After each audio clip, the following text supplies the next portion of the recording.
14ই August মুক্তি পেতে চলেছে বাংলার অন্যতম প্রতীক্ষিত সিনেমা ধূমকেতু, যার মুক্তি স্থগিত ছিল প্রায় বছর 10। নানা রকম জটিলতার কারণে শুটিং হওয়ার পর পোস্ট প্রোডাকশন স্টেজে এসে আটকে ছিল ছবির মুক্তি। সম্প্রতি যদিও সব জটিলতা কাটিয়ে ছবির মুক্তির ঘোষণা করেছেন প্রযোজক রানা সরকার ও দেব।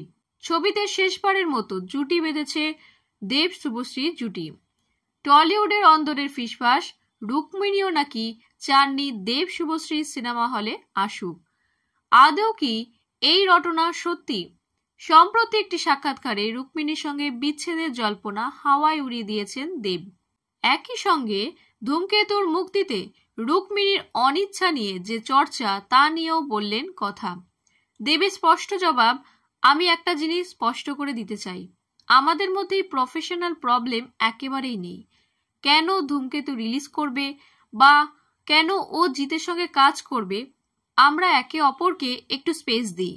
দেব সেই সাক্ষাৎকারে খোলসা করেন যে ধূমকেতুর মহরতের দিনটি ছিল 2015 সালের অক্টোবর মাসে।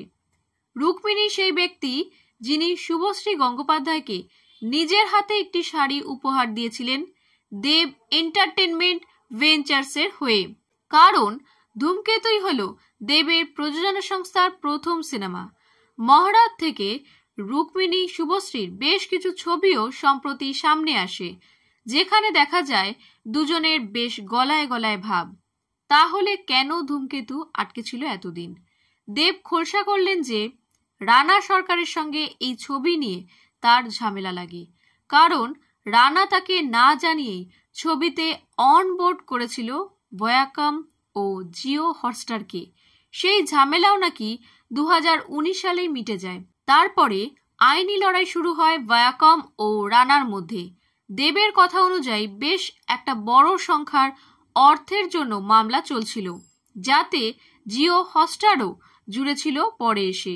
দেব নিজে উদ্যোগ নিয়ে মুম্বাইতে পড়ে থেকে 3 পার্টি এগ্রিমেন্ট বানিয়ে কেসটা সেটেল করেছে, আর তাই আগস্টে মুক্তি পাচ্ছে ধূমকেতু।